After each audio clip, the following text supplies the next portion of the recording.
This is a ManeHustle Media podcast.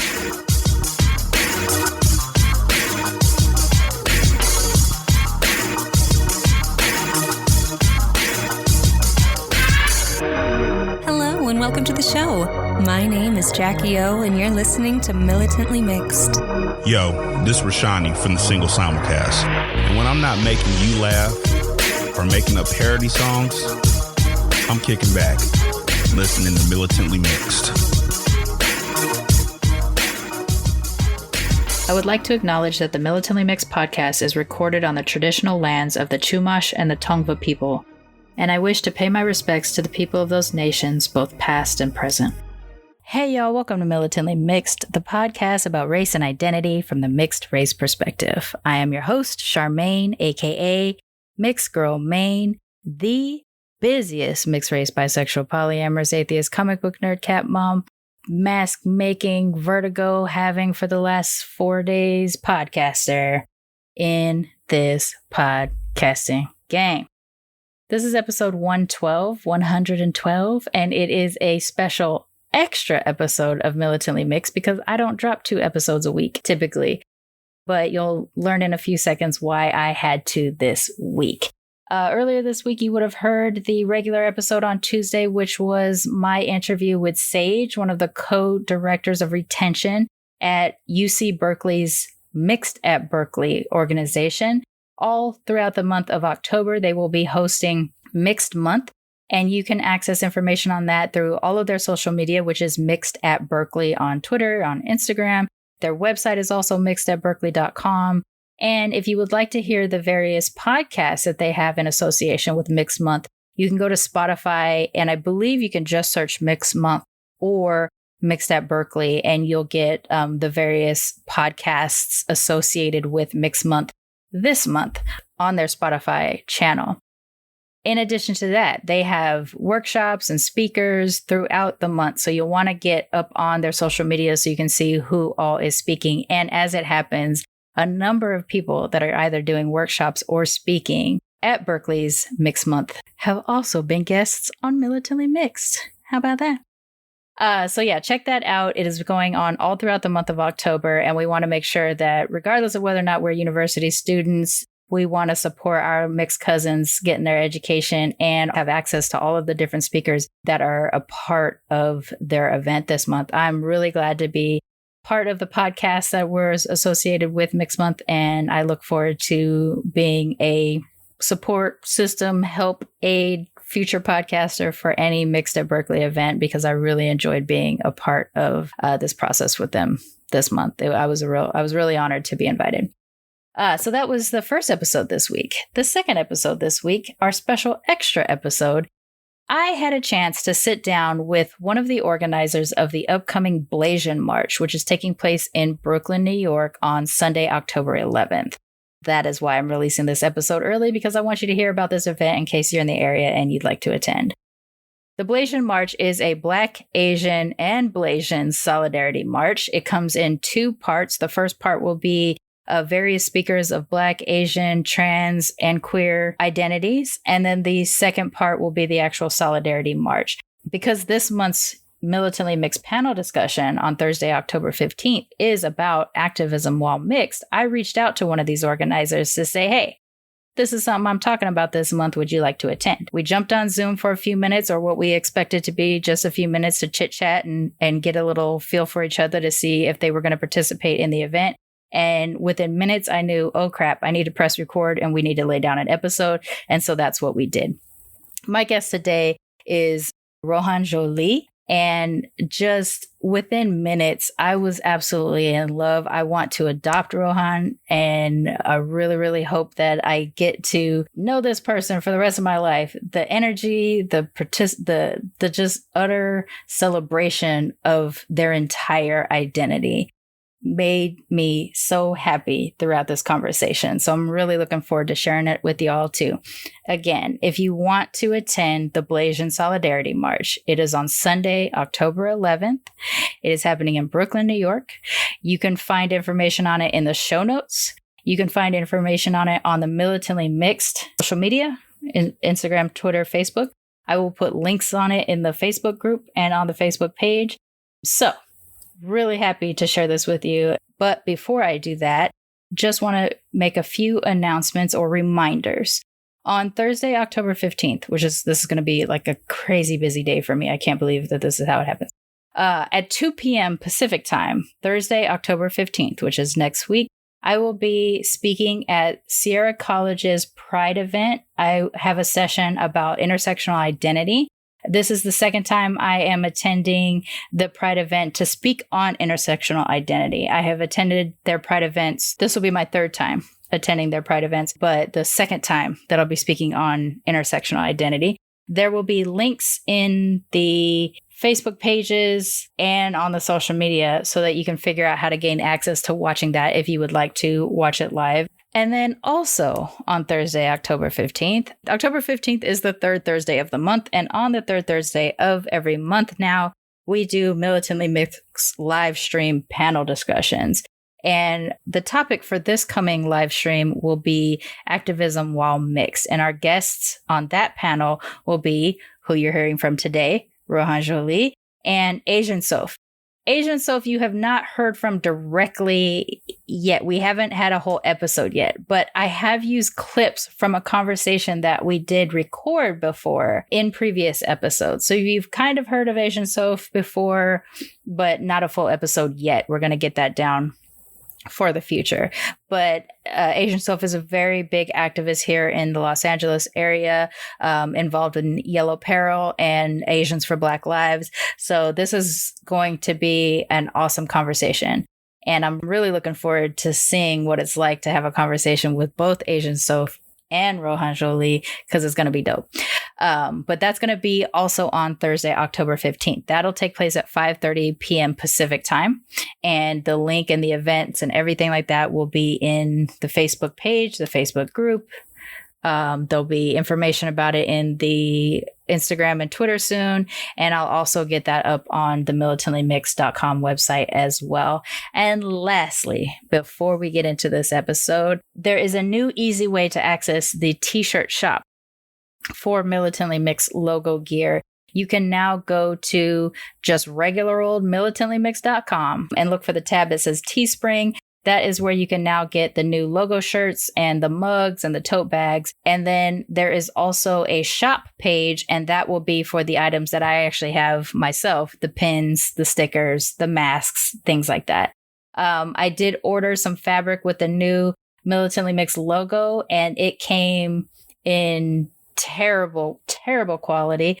Just arrived today, so I have to get that reprinted and make them pay for it and everything like that. So those will probably be delayed if you have pre-ordered them. Originally was planning on having those be shipped out by November 1st. It looks like it's possible, since this will have to get reprinted and sent to me. They may not be available till, I'm hoping, the second week of November, but I won't know for sure until I actually have the replacement fabric in my greedy little paws. So you can still pre-order them. I will let you know what dates the actual masks will be sent out, though, as soon as I know.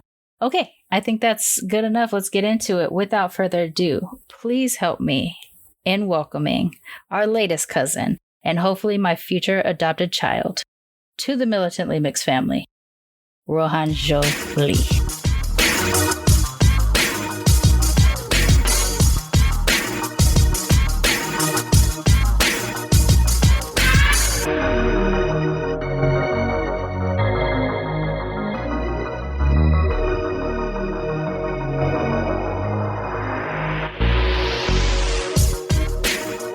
So this is going to be a special episode of Militantly Mixed because it was not planned necessarily. We were going to get you on the show eventually, but we did not know we were going to be recording today. So thank you. Why don't you introduce yourself and let everybody know why we are here today? Oh my God. So hi, my name is Rohan Zhou-Lee. I am Black, Asian, so Black, Chinese, Indian, Filipinx, queer person. My gender is Firebird. That's my identity category. And I'm here to talk a little bit about the Blasian March, which is a Black, Asian, and Blasian solidarity action happening in New York. I'm really excited about this. So the way that I found out about you is I'm a member of the Blasian Unite group on Facebook. And this is the first time that I've really been in a group that reflected closer to what I feel like in my identity than any other mixed group that I've been a part of before. And a week or so ago, you posted about an event that you were going to be spearheading in New York. And I instantly hit you up with, not trying to promote my show on this group, but can I talk to you? But also would like to promote my show on the group. So I saw that you were doing an event in New York that is the Black, Asian, and Blasian Solidarity Rally. And you just described it to me a little while ago. It's in 2 parts. Why don't you tell everybody about the event itself, and then we'll get into your story. Yeah, so it is in 2 parts. The first part is a rally and it's on education about parallel struggles between Black and Asian communities with racism. So, for example, how police brutality affects both Black and Asian communities, or, what does immigration liberation mean for Black and Asian communities?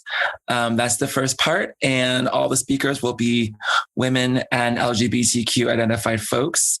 And the second half is going to be a march, which will be a total celebration of all 3 communities. So everyone's going to be marching together, celebrating our lives together, and it's going to be beautiful. So let's hear a little bit about kind of your upbringing. So your Asian mix is pretty heavy in and of itself. Growing up, how did you identify the most? What did you have the most access to? It's always fascinating because I grew up in a multicultural household as well. So my father was from Jamaica and my mother's from New York. And it was always interesting because at least the way I experienced growing up, we were never raised, well, obviously we were raised to think ourselves as Black, but there was never any shame or pick one for being Asian. So that's good.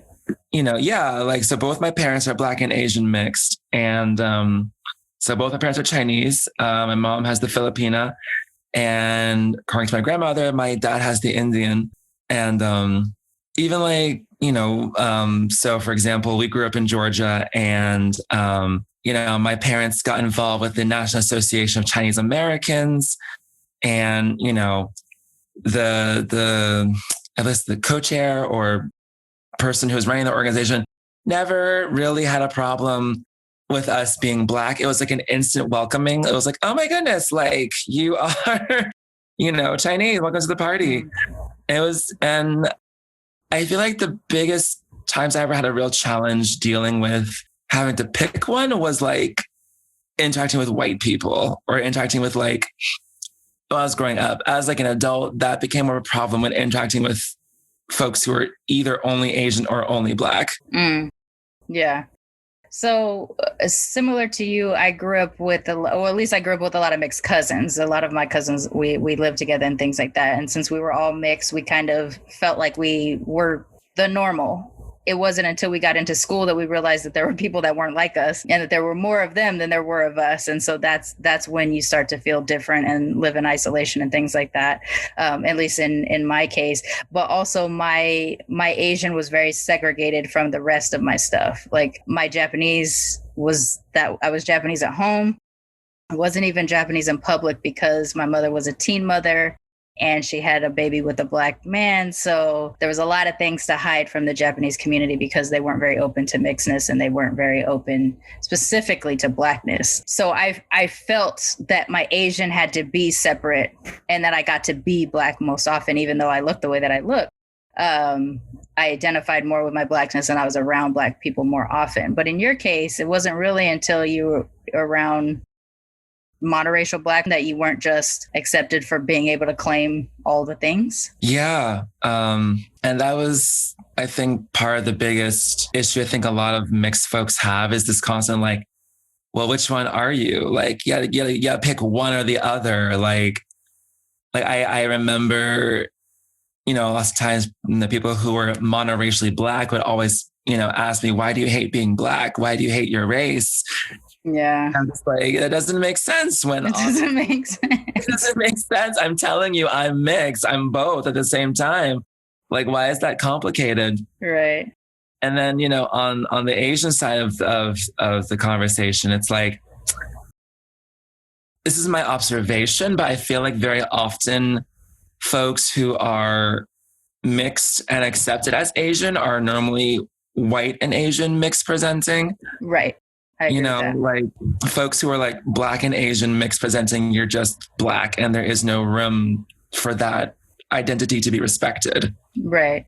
I think that's actually something pretty common that comes up on this show, is that if your phenotype reads as Black, you're going to be Black, and in embracing your mixedness, you're accused or could be accused of not loving your Blackness, which is kind of wild because you're either asking of us to deny part of our family, loved ones, culture, or to say that there is something specifically dominant about just being Black. And yes, there are things.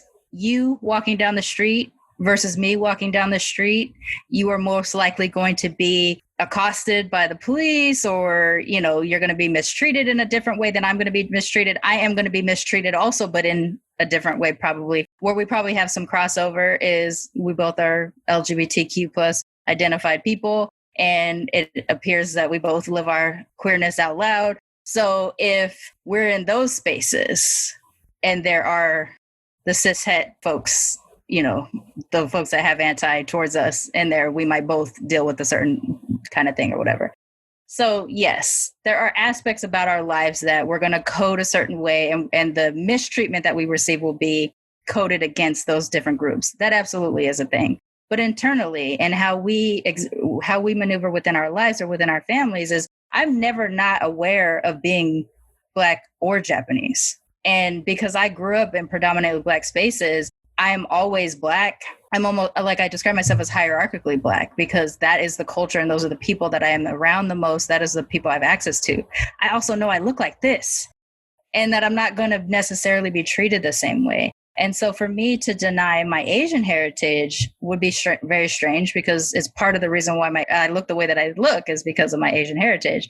Mind you, I code Black a lot of cases, like when people see me and my face and things like that, Black folks can tell. But there's still going to be those moments in which if I try to deny my Japanese or even my British heritage and just maneuver as a Black woman, I'm going to be treated like a Rachel Dolezal or someone who's pretending. And I'm not pretending. I did grow up that way, but I don't look it, and I know I'm going to be treated slightly different. I know that I'm going to be received differently.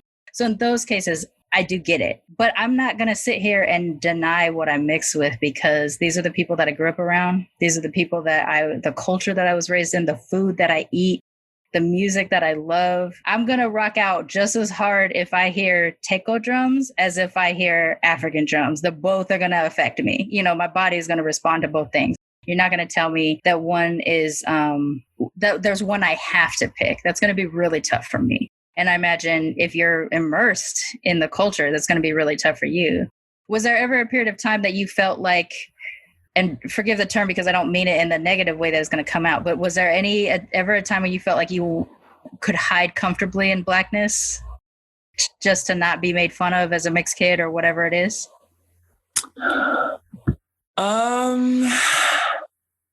Most likely. I mean, obviously we all have certain survival politics, you know, the way we code and how we transition or how we survive in a white society will always, you know, be an unfortunate but necessary guiding principle, right, on how we code ourselves and let ourselves be coded. So I think for me, I'm sure I have at some point in time hidden my Asianness. I'm not going to deny that. I can't necessarily specifically right now pinpoint a point in time, but, you know, that's part of living in a white, toxic, masculine, heteronormative society where we have to, you know, put parts of ourselves away for the sake of surviving in these spaces. Right, absolutely. Yeah, and especially as we maneuver both as mixed race and as LGBTQ plus identified, like, there are real moments of evaluating safety. And it's like, what's going to get me through this particular moment? Is my ethnicities going to? Is my sexual orientation going to? Is it hiding my sexual orientation or hiding my ethnicities that are going to?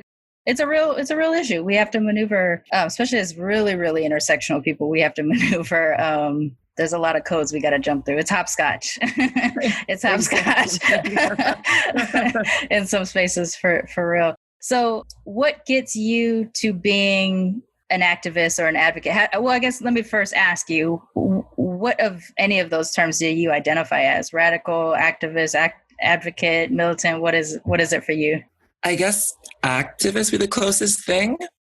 But now that I am very much marching with a lot of Black queer organizers here in New York, a lot of Black trans people in New York, I guess I do use the term organizer, but in the context of this is a part of my queerness, this is a part of my Blackness, this is part of my Asianness. It's not something to be like intellectually separated from all of those identities, you know? Yeah, I struggle with using the term, although I wish to, I struggle with using the term activist because I'm not a frontline activist. You know, I don't, I'm not physically as able to put myself in spaces. And part of that has to do with anxiety of being around people. And part of it has to do with physically, I'm not the strongest, things like that. Like, you know, there's different things going on there, but I would like to use that terminology. I think for me, it makes more sense to use advocate because I try to at least elevate my folks that are doing that work for us. And then militant, just because my mentality is very militant in terms of like organizing through our cultural groups, our queerness, gender identified situations. Like I think in those particular cases,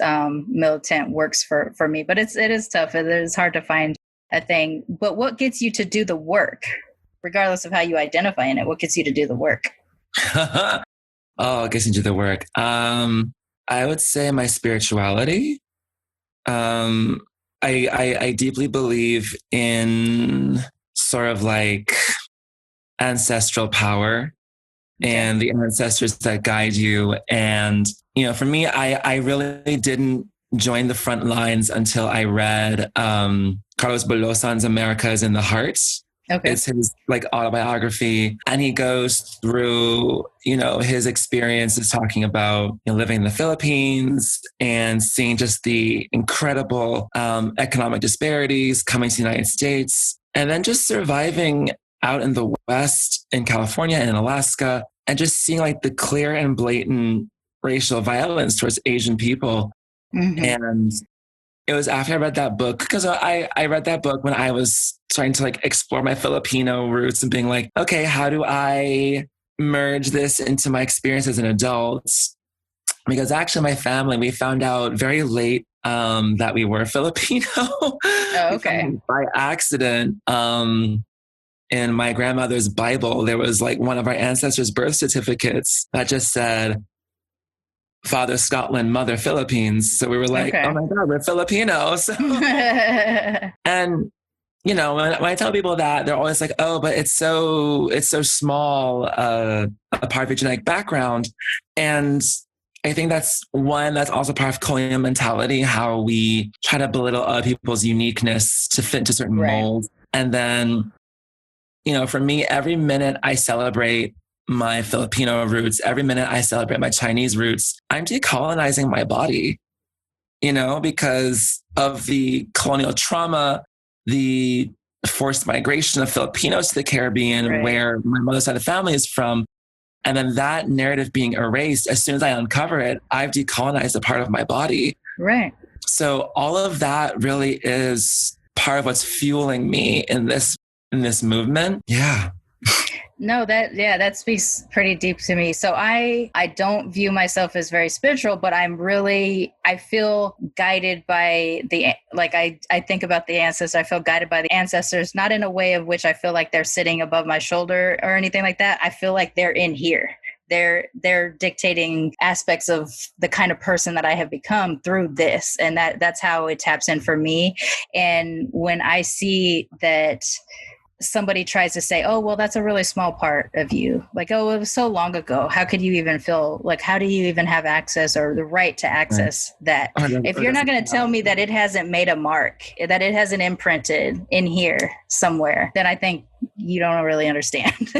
And I definitely feel like those marks are being made, those connections are being made. And the way that that has sort of become more validated in my belief system or how I approach it is that I was able to finally find out where in Africa my ancestry comes from. And it was from Gabon. And it was from 3 different tribes in Gabon. And then from those 3 tribes that we come from, the Koda, the Atike, and the Sogo, there were elements in the Koda people that I could see in my actual family, like my living family. And if that's not the ancestors talking to you in some kind of way, shape, or form, then again, that's one of those things where it's like, I don't know how to answer your question, people.